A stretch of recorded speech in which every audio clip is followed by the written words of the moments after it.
Hello and welcome to today's Euro Express, and we have with us from Sweden Ulf Silfverling. Ulf, welcome to the Euro Express. Thank you very much. And joining Ulf today on the Euro Express we have Nikola from Croatia. Nikola, welcome to the Euro Express. Thank you, glad to be with you. Now, Nikola, whereabouts exactly in Croatia are you speaking to us today? Well, I'm in the capital city of Zagreb. I'm comfortable in my apartment and ready to have a nice chat on this train of ours. Wonderful. Just for our international audience, tell us roughly where Croatia is and what your population is. Well, Croatia, they say that we are the Western Balkans, but that's the southeast of Europe. But I like to say that Croatia is like an intersection of Mediterranean, the Balkans, and the Central Europe. So it's a mixture of a couple of influences. But I would mostly say we are Europeans. This is Southeast Europe. Absolutely. And roughly what population? Well, it's around 4.5 million people. But thing is that in the last 10 years or more, since we entered the European Union in 2013, a lot of people emigrated from Croatia. So we unfortunately lost around 200 and 300,000 people. So it was a real crisis, but roughly 4.5 million inhabitants. And what is interesting is that we have probably the second greatest diaspora in the world. For example, as much as Croatians live in Croatia, that much Croatians live outside of Croatia. So, wow. Almost 5 million Croatians live outside of Croatia. So, wow. And the Catholic population of Croatia? Catholics, we are one of the most Catholic countries in Europe. It's 85% Catholics. Joining this number of 5% of Protestant, I think, and 2 or 3% of other Christian denominations. Very good. Now, Ulf, Sweden, traditionally a Nordic country, a Scandinavian country, therefore we think Lutheran. Is that still the case? Is the Lutheran Church still very much to the fore in Sweden today? Depends on what you mean. We had a church of the state until the year 2000, and then they proclaimed it should be free. Actually, it's not totally free because it's still regulated by the law. And it was until some decade ago, it was around 80% of the Swedish population that belonged to the Swedish Lutheran Church. Not now anymore. Actually, there are, I think, less than 40% baptized of the population. So it's a church. The Lutheran Church is a church in decline, and people they leave the church, and some of them, of course, they look for some other home. Unless I'm mistaken, Ulf, the Catholic Church is going through a renaissance at the moment in Sweden. Is that correct? Yes, actually, of course, because of the immigration. But I have heard so many news, not just from Sweden, but from Norway, that there is a renaissance there. And they have converts, and there are people queuing for the few monasteries that are there. But it's not an explosion. I mean, the number of converts in Sweden is still around 100 a year. So it's not more than that. Yes. But we can see some vitality among some young people, especially, actually. Well, why do you think, because that kind of bucks the trend in a way across Europe. Most young people are, the last thing in the Western Europe, are the last thing they're interested in is in religion and Catholicism maybe. Do you think there's something where the fact that Catholicism was so alien, maybe even exotic to the Scandinavians for a while, that there's an element that it could be rather sort of trendy to be Catholic in Scandinavia these days? Maybe, but we have to take to account the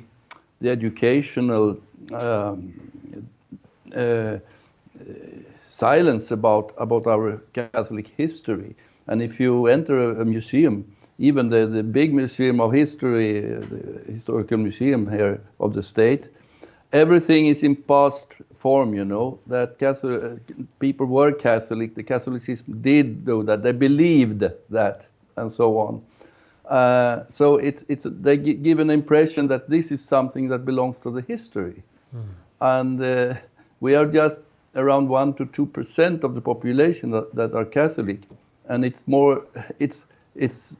most likely like we don't exist anymore.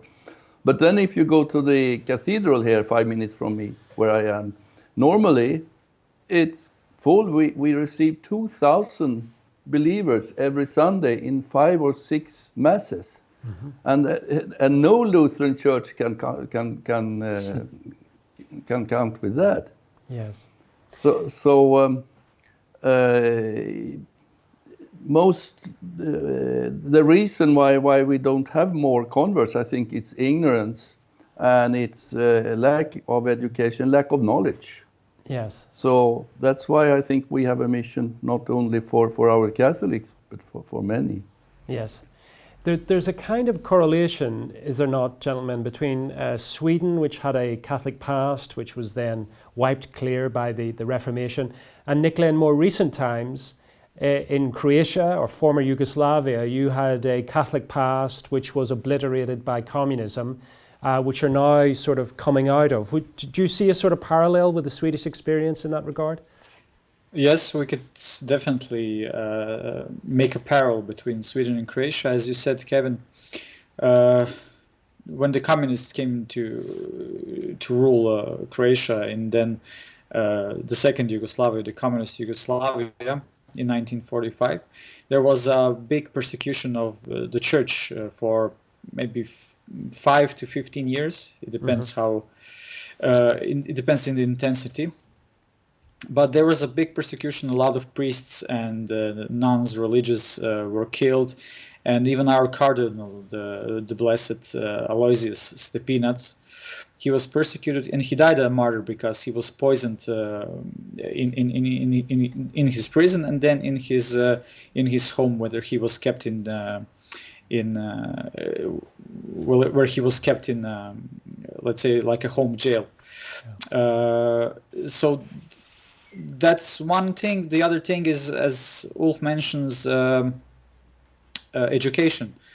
There wasn't any, for example, religious classes, or in states there was no mention of the Catholic Church. It was a forbidden history. For example, a lot of famous people, not just Croatians, but world famous people such as I don't know, Nicholas Copernicus, yes. Or yes. For example, Ruđer Bošković, the famous Jesuit physician who was also Croatian. We didn't know that it wasn't learned that they were priests, that they were persons who were dedicated their lives to God. And that shaped many people, but the church kept living underground in a way, and a lot of initiatives were keeping church alive. So basically, when the communism fell, people, it's rather fascinating. In some way, they remembered their Catholic past, because Catholicism was very much alive, especially in the interbellum period between the 2 world wars. Yes. So people remembered that time. They remember how they went to church and everything, and they knew that the church was keeping our Croatian people alive in a way, kept its culture, history, and everything. So they remember that, and a lot of people came to church, started to go again to church and so on. But eventually, some things were slowed down, especially by war and political relations. But recently, let's say in the last 15 years, we have another great renaissance of the church, because a lot of young people are not just returning to faith, but they are rediscovering their faith. And so even my friend, he wrote an article for the Catholic Herald on this: why is Croatia the best place for young Catholics to live? Because the faith is very much alive. So I definitely see a connection here with Sweden. So that's really positive, Nikola, that you're saying that it's young people that are driving the Catholic Renaissance in Croatia. And Ulf, in Sweden, is it mainly young people that are coming to the faith, that are coming to the Mass, that are being converted, or is that the demographic that's coming to the faith in Sweden? Well, it varies. I should say here we have a small so-called traditional community in a chapel, and there are a lot of young people, even young families coming there. I was there yesterday, it was around 70, 60 Wow. people there. So actually, the more Catholic, and even processions and things like that, they draw young people to them. So the more Catholic we are, the more attractive it seems to be for the young people. They don't want, some kind of soft soft church. Yes. So I think we should be like Michael Warsaw said in an interview I did with him, that he said we shouldn't be afraid to be bold and clear with our message, and also with our expression of faith, and not hide it. I have been organizing part of the organization for the procession here in the cathedral for Corpus Christi. When I started, it was around 200-300 persons in that procession. Now we are up to 900. So Wow. it's and we are out on the street in the very city of Stockholm, So we are famous even among the police. We also have the palm procession. Yes. And sometimes the police, they also bring the branch in their hand, the olive Yes. branch. So, what's the reaction of your average citizen of Stockholm, your average maybe secular, agnostic, or atheist? I mean, how does secular Sweden respond to this, even if it's a nascent revival of Catholicism in its midst? Well, we also have a Latin phenomenon here. It's in Santo Niño de Cristo Algo, and they are having procession a whole day. And I have heard people coming, what is this, and so on. But it's not hostile, it's actually more curiosity. Right. And maybe some they do like this, and so on. But hostility, no, actually not. Wow. I have never met any hostility with the Corpus Christi procession. And the police asked, for how long have you done this?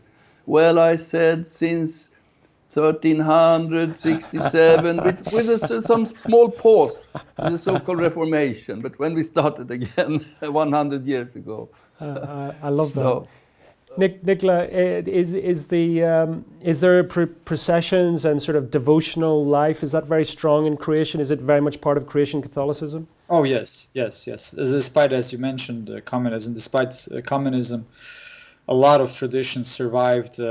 Some of them were for some time forbidden in the communist period, but they were, as the time passed by, they were once again accepted, and they could do the processions. Nowadays we have the Corpus Christi processions. For example, when one parish or one town are celebrating its patron saint, they have a big procession. It's a big like a feast for the town, for the neighborhood, for the parish. Like a true fiesta, Yes. After all, we are on the south, and Yes. Sweden is a little bit north, and they have longer nights and colder winters. But Yes. it's very much alive. There's a lot of adorations. People and young and old, men and women, both. They like to go to the adorations. It's something that appeals to all people. And we also have the biggest concert of contemporary spiritual music, Progledaj srcem, or Look by Your Heart, which is organized by Laudato TV. It was last year. It was organized in month of May, and around 20,000 people came to the concert and were celebrating Christ and dedicating their life to God. So it's truly a renaissance. The one thing I think still lacks in a way is to work and change the culture itself. We are still more thinking to change the culture on the political level, but I think that it should be, how to say, from ground up, like to have more cultural initiatives to really build what's in the essence of Christian life, to convert, to change your life as it is. For example, the way, it's a very banal example, the way you have lunch with your family, that's a way how can you express your faith and be an inspiration to the others. So this is the thing that I just think we still need to work on. Well, it's a nice point at which to introduce both of you as Catholic media professionals. Both of you in your individual countries work. I know, Ulf, you're involved with EWTN in Sweden, in the Nordic countries, and also Nikola, you're involved with Laudata TV, which is a big enterprise in Croatia. The EWTN Nordic is starting out with a small Catholic population and generally a secular society, whereas Laudata TV is growing rapidly in an already existing Catholic culture. Is that the sort of cultural renaissance that you're talking about, Nikola? I think it's part of it. Yes, definitely it is part of it, because whether you want or not, you are by means of television as a media, you are translating certain message, certain view on life, certain habitus, like personal habitus, and you are, by the variety type of shows, you are, for example, if you have a culinary show, or I don't know, some intellectual discussions like we have here on our train, then you inevitably you are influencing the viewers that you are sending your message to. And as you said, Laudata TV, it's not such a big enterprise. It's a smaller enterprise, but it's doing a huge thing. It really does a huge thing. And I think you're being a little bit too modest, Nikola. I know for a fact that your audience reach in Croatia is sometimes as much as 7% of total audience, which for a Catholic television station is incredible. 7% of the population regularly are tuning into Laudata TV. Tell us, I mean, some of us have heard of Laudata TV and the good work it's doing, but can you give us a little bit of a history about how it came about and what some of its reach today? Well, it all started some 10 years ago, roughly speaking, when our CEO and founder, Ksenia Abramovic, had a dream that, in a way, that Croatia needs, and that needs a Catholic television, that the word of the gospel, the word of God, could be proclaimed. And she started with that dream, and then gradually she started to make the project of the television itself, to find the headquarters, the studio, cameras, donator sponsors, and so on and so on. So it was a gradual work, and she was looking for workers, mostly young workers, and cooperators. And in 2015, on Christmas, on 25th of December, now it will be 4 years, if I'm not mistaken, of our since we're working. We started with our program, and in this 5 years, a lot of things happened. There were a lot of ups and downs, but the most important thing is that especially our founder and CEO Ksenia kept her faith and dedicated whole of her life to God through the television, through Laudata TV. And you could really see on some smaller examples, such as when God provided us with finances, that we didn't have any finances, but God provided us finances. So that's, let's say, smaller details to the big detail that we have such a big reach, and that we are influencing so much on lives of our people.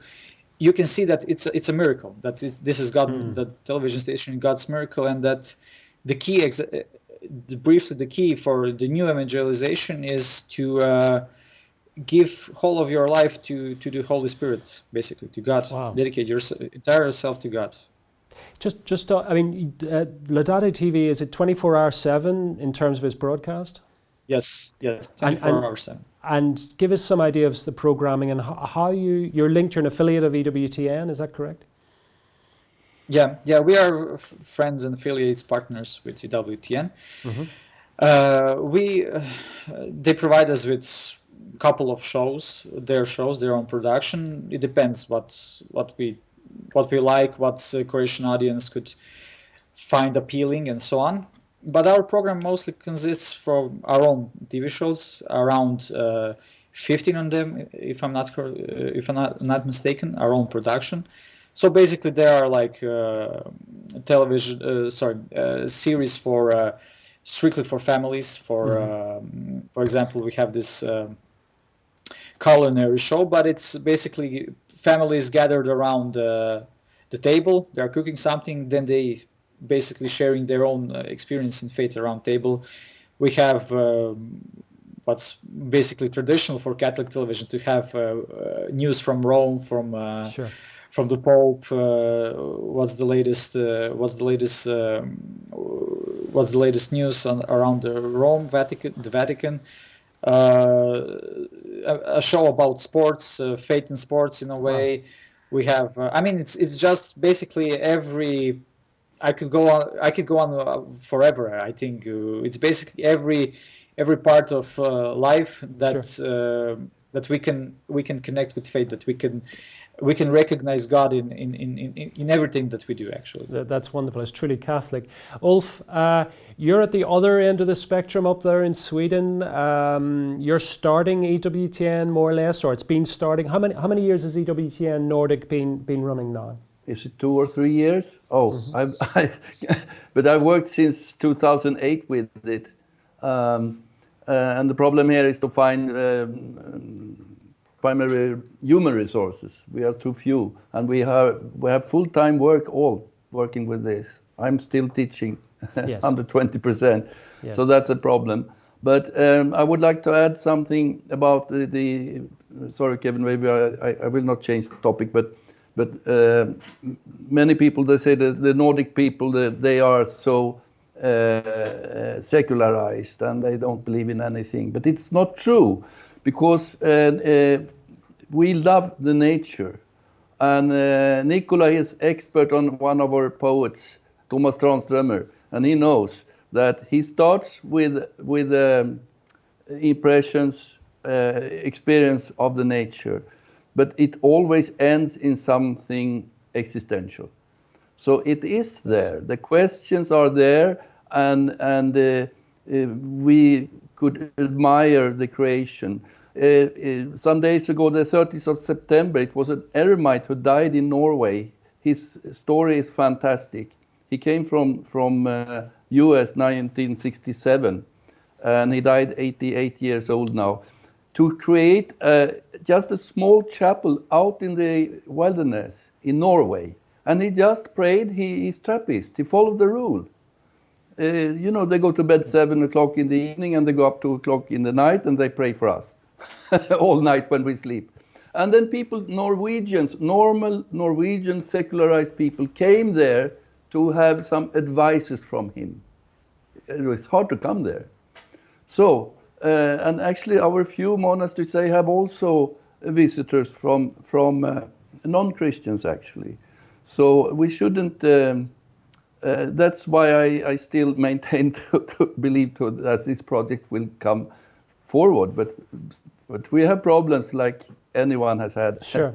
So, of course. But we must have patience, a lot of patience. Sure. And the problem now is just that people have not found us. But we shouldn't be afraid of this secularized country and so on, because the existential questions, they are in anyone. I mean, they exist.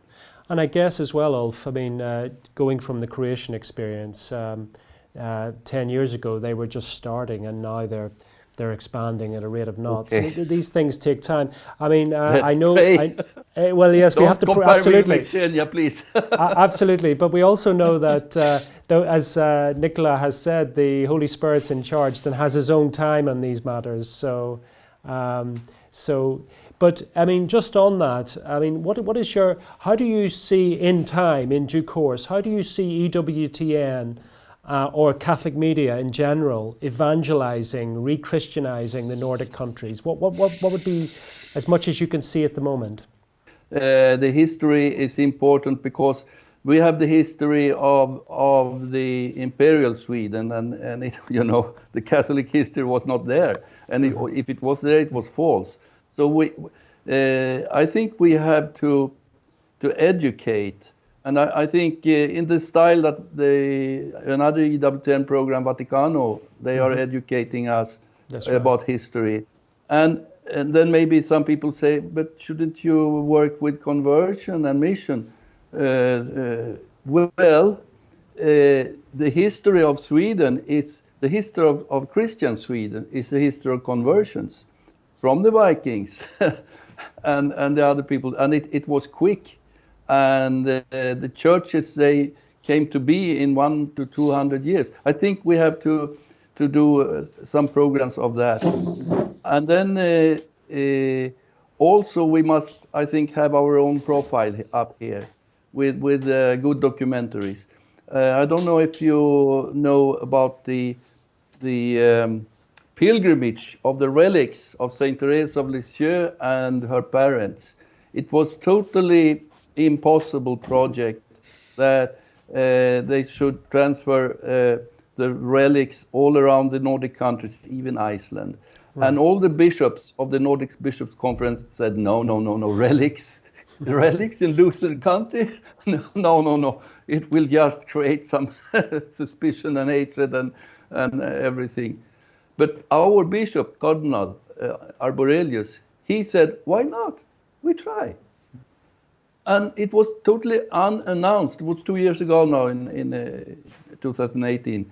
But still people came there, and if anyone was afraid that they should not understand this, that we were praying,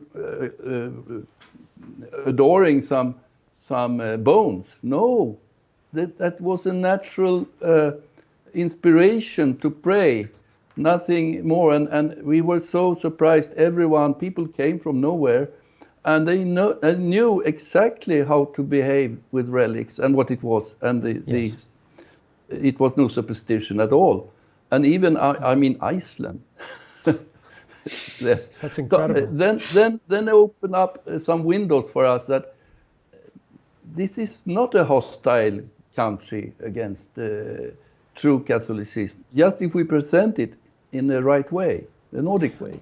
I think that's a fascinating insight, Ulf, because it gives so much. It's such a hopeful possible that we have a wonderful terrain on which to evangelize people, as opposed to something difficult with which to engage. But I guess the question for all three of us, in a sense, is, well, how do we engage with the culture, but in a way that's authentically Catholic, but also is helping people to see something beyond the mere rituals of Catholicism? Nikola, has Laudate TV had experience of this, where you have become an evangelizing force within Croatia? Yes, definitely, because as I already mentioned, we have for example, the variety of different shows that touch the topic of family life, our way of having lunch with our families, or a question of faith in sports, question of faith in politics, or just church life. So it really stresses the everyday life of Croats. And I think that's very important because, as we mentioned, the culture, the evangelization through culture, is very, very important today, because of the last, we could say from the Reformation, from the times of Reformation, that there are cultural wars are constantly waging, and Yes. especially in the last 100 or 150 years, when the church has, in a way, let's say, lost its role on a mass scale of a cultural motor who creates culture, who is how to say it, who's constantly making the everyday life of people, of Catholics, a field where you can really express your faith. In a way, we've lost it, but not totally. It's not obliviated from our lives. Yeah. But I think that's the main topic, why evangelize through culture, because it really affects, it go in the essence of our who we are, and of our daily life. Now, Nikola, I know something about you which our audience doesn't know, and that is that you are a great devotee of G.K. Chesterton, the great English convert to Catholicism. Yes. I think your official title, remind me, is it president of I'm the president, yes, of the Croatian Chesterton Club. Now, I find that absolutely fabulous, interesting, and amazing that G.K. Chesterton's influence has gone that far. Tell us a little bit about why you're so interested and why Croatians are so interested in G.K. Chesterton.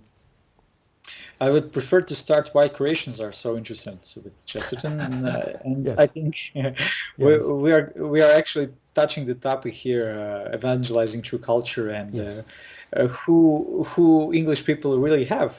I mean, not just English people, but Irish people also, and all of Catholics from Great Britain. Croatians like Chesterton, especially young people. Since I think that Chesterton really had love for small nations, for Yes.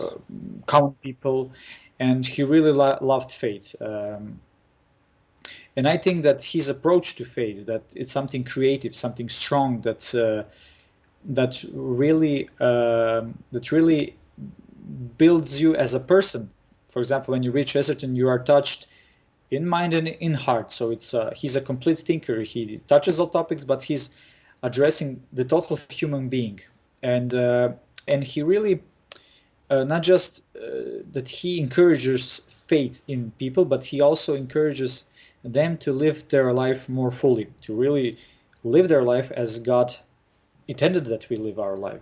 His famous saying is that we maybe still live in Eden, but our view has changed. So I think that says a lot of about how we look at how he looked at human life.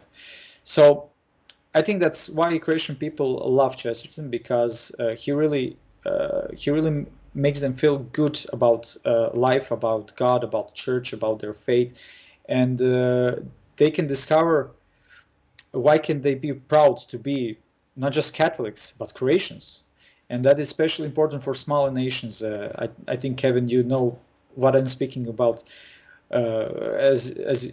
because of your Irish background, how Irish people are proud because they are Irish, and they really love their country. There's something very similar also, not just Croatia and Sweden, but also Ireland and Croatia. It's something I think that really connects us, and that's why, in one way, I like Chesterton, why he appeals to me, and I think he's also some kind of a spiritual father. That he really, because by vocation I finished my studies in philosophy, and he really puts things in their order, in their proper place. You can really learn how to think, not what to think with Chesterton, although he also has that, but how to think, how to look at things, how to employ your common sense in everyday life, in every topic, but also how to love God more. And I think that's why Chesterton, his view on faith, why also he's so big in Croatia, is because he teaches you how to love God. I think he had a special charisma, a really special connection with the Holy Spirit. That because when you read him, you can sense that that his books, his words are on fire. That he really, when he writes, he's on fire. I especially like his idea from Orthodoxy, that the idea of Trinity is like a good wine, a good red wine, and a fireplace. So it warms your heart, and it makes you happy. It really gives you a sense that it's so great to be not just Catholic, but it's great to be human. That's God made you. You can really sense that God made you because He loves you, not because you're going to, I don't know, give money to the church or something else. But you can really feel that He loves you, that He made you because He loves you as you are. Ulf, Scandinavia and G.K. Chesterton, is he well known in the Scandinavian countries? Yes, he has his fans, and not just Catholics. He is quite popular, and we have Father Brown, I think, in some TV channel and so on. So yes, I've seen him. There are translations in Swedish. I have been since years in the second-hand bookshops. So yes, popular. Yes.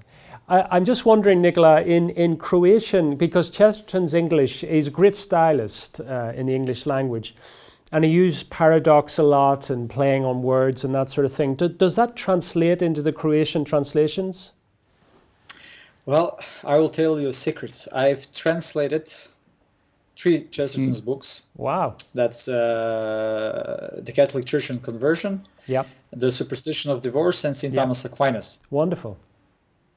And thank you, but it was really, really hard at the beginning to translate him. As you said, his language is, the English that we now, as Croatian, and I'm speaking, we now find that is being spoken and so on, is quite different. That was not quite, but it was different than it was spoken 100 years ago and written during Chesterton's time. So a lot of things that me and my friends who are translating Chesterton, that we find is some words they have a slightly different meaning they have now than they had 100 years ago. So there are some issues, but as you said, he's a great stylist. His paradoxes are wonderful. His style is perfect, and he's very precise. And I would like to say that he's very similar to St. Thomas Aquinas. I mean, St. Thomas Aquinas' way of writing and thinking and his works are very, very clear, very concise, precise, very clear. But although St. Thomas Aquinas doesn't have a great style of writing, nonetheless, Chesterton and St. Thomas have in common that there are fire in his words. And I quite enjoy translating Chesterton because I enter in his mind in a way, his way of thinking and viewing the world. And the paradoxes and phrases and all of those special Cockney words and whatever, they translate, if the translator is quite good, it translates very beautifully, very beautifully. But right. I would like to say something in my defense, because I'm not a professional translator. I didn't study any language. I just love languages, especially English language. Dale Ahlquist, our great friend and the president of the Society of Gilbert Keith Chesterton, he says that he heard that the Czech language, the Czech translations of Chesterton in Czech language, are so bad that the paradoxes are even better than in the English original. So, so I would say something. If I'm not judging my translations, but I'm giving something here to. I think that last comment is so Chestertonian in its own right, and I think exactly. I can hear Gilbert Keith laughing from heaven at that thought. Ulf, who would you say are the spiritual influences for the Catholic community in Scandinavia? Do you read, is there any saints, any particular writings of mystics or something which are particularly popular? St. Faustina or St. Teresa of Avila, St. Bridget of Sweden? Yeah, I was selling books, second-hand books in the bazaar for the cathedral. We have even some publishers, non-Catholic publishers, and they publish a lot of both Catholic and Orthodox literature. So they exist. I should just say to Nikola about Thomas of Aquinas, because I had the group, we studied one part of the Summa, and we thought it should be something stiff and boring, but he is not. He is bold and he is very brave philosopher, because we had so many surprises from that man, because he challenged the limits for our knowledge all the time, and he's so brave because he can reach. He can search for the frontier. How much can we as human beings know? And he has no hesitation to discover this. And we found him actually very modern, Thomas Aquinas. But he's famous here as dogma, you know. It's not that. But Chesterton was said that dogma, there, as the modernists in his time were attacking the dogma, but Chesterton says that the dogma is basically the only thing that gives man a basic a ground for free thinking, because you're moving on a playground. Dogma is like a playground. Yeah, I mean, St. Thomas, he wouldn't dare to give his opponents he gives them the best contra arguments against his own thoughts, because he didn't think their own thoughts were so good. So he had a totally confidence in dogma, in the truth. And that's maybe if we should do something, that is to discover the truth. And I think also the fathers of the church are quite unknown. That was part of the road for me. That was the fathers of the church, and I could recognize the truth there. And I mean, it's not for Catholics, it's for humanity, so everyone can recognize it. So I think that is what we should. I think actually we have a great educational mission, and then maybe the charismatic part. Well, the evangelicals are very good in that. But then they reach just to a certain level, and then you must study actually to come forward. And then also that there is this prejudice that Catholicism is something primitive and outdated. That now we have science. But science is just about the phenomenon of the nature. It's not about the existence. Why is there anything that exists? Then science cannot answer that. But just on that point, Olaf, Nikola has already pointed out two famous Croatian scientists, great scientists, who are not only Croatians but Catholics, two priests. I mean,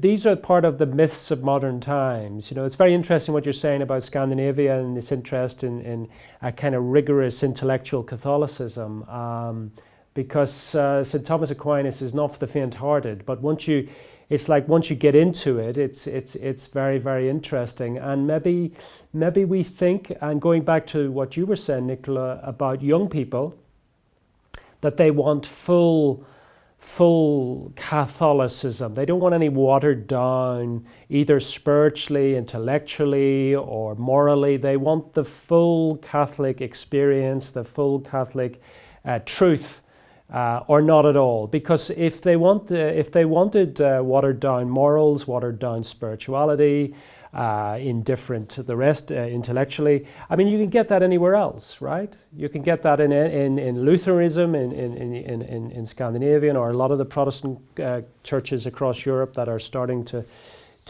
just change their way of thinking to suit an audience, but that doesn't actually attract an audience. Whereas young people, I think in Sweden, by the sounds of things, and in Croatia, and also here in England, I think young people are attracted to the truth, the full truth, and nothing but the truth. Do you agree with me, or do you think that's... Exactly. Yes, I would, before Ulf comments on this, I would actually quote one of English's famous, newest saints, Saint John Henry Newman. His motto as the bishop was "Cor ad cor loquitur," heart speaks to heart. That's right. That's basically the whole man speaks to another man, let's say it. And he was very famous. I think that in his book, The Grammar of Assent, if I'm not mistaken, he says that he was discussing with his brother, who was High Anglican church member, High Church member, sorry. He was constantly, or he was atheist, I'm not sure, so... but they were constantly arguing on, I think, God existence of God and so on. And John Henry Newman always had better arguments, and basically every their argument finished with his brother saying, "Yeah, but that doesn't, how to say, I don't accept it. That doesn't appeal to me." And in a way, he understands that that basically there is something, how to say, that is complete, that has to speak also not just to the mind but also to the heart, yes. Also to the whole man, yes. Man. Yes. And that, I think, also is not just in what Chesterton is good, but also in what St. Thomas Aquinas is good. People think that he's only intellectual, but you have to burn for those truths, burn for God, love the truth and God so much that you could even think about those things in that way, which St. Thomas Aquinas and Chesterton later taught, and St. John Henry Newman, and I think all of our modern saints, Saints Teresa Benedict of the Cross, or Edith Stein, or there are a number of it, or Saint John Bosco, or Karol Wojtyła, Saint John Paul II. Numerous saints had this exquisite love for the truth. They were so devoted to God that they were appealing to the whole human being. Absolutely. And that's I think that's how we have to evangelize, basically. And also I would quote Chesterton here again, in his work St. Thomas Aquinas. He says that saint is not a person who answers, I'm paraphrasing, who answers the wishes of humans, but he answers their true needs, their real needs. And also Pope Francis in Evangelii Gaudium, he says that those who want to evangelize in today's world have to know which are the needs of humans. What are our needs in today's world? What do young people need? What do old people need? And we have to bring Christ into those needs. I think that's the key for evangelization, to bring God. And basically how big of a feedback will be, how big our scope will be, that depends basically on the Holy Spirit and what yes. God wants from us. Yes. Ulf, I'm sure you don't disagree with any of that. Could I add something? Yes, absolutely. Also about the saints, I think the saints will be a road to Catholic faith. Today, I read just about the saint of today. He has a French name, but he was Jesuit and he was martyred among Indians in Canada, and in a horrible way. Actually, they killed him because he was on the wrong side among the Indians, two tribes in war. So they wanted to have a ritual death of him. So they poured hot water. They said, "Now we will baptize you." and then they baptized him with hot water. But then he knew how he should die, horrible way, painful. But he was worried about the others, his brothers, the others, all the time. So the Indians, they were impressed by this. So they said, no, take out the heart. We must eat the heart because we will have his brave and how he was. We want to be like him. So that's a fantastic story. And we have so many stories of like that of saints. Yes. So I think that they're living examples. Yeah. Yes, and I think I'm reminded of what Chesterton said, that each age, you'll know this, Nikola, is given its saints, it's given its witnesses. And I think we're speaking shortly after somebody who's on the way to sainthood. Carlo Acutis was beatified. And if we think about the number of young people that seem to be, their causes seem to be advancing in our time, a time of great evil and depravity across the world, and we're given these wonderful examples of purity and innocence in children, but of great faith. I mean, Carlo Acutis was, I think, 16 or certainly a teenager when he died, and yet I'm told, I could be wrong on this, but by the age of 12 he was actually catechizing people. He was actually, bringing people into the church, into the faith. And we think of the children of Fatima and how much influence their lives and witness has been for the 20th century and beyond. And yet 2 of them died extremely young, not long after the apparitions in Fatima. So I think that there's something about the saints as a means of evangelization. And I think that Laudate TV and EWTN Nordic, etc., it's often telling those stories or communicating the truths of those stories to an audience, which in my own experience, it's often the story of a very great holy witness that can move hearts.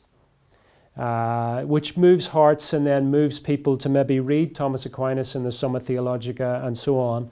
But it's often the example of just one person, either a historic example or, as you pointed out, Nikola, living examples. There are still many holy people amongst us who have influenced all of us, I'm sure, in our faith journey.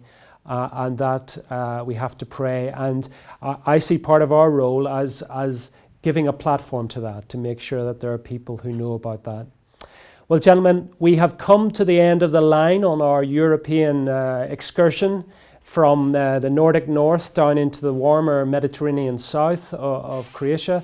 I'd like to thank you both very much for taking part in this journey. Ulf in Stockholm in Sweden and Nikola in Zagreb in Croatia. I've checked your tickets, and you're both bona fide passengers, and I do hope that you will come again onto the European Express for more further discussion in this time that we live. So thank you very much from Walsingham in England. Thank you. Thank you, Kevin. Thank you. Good night.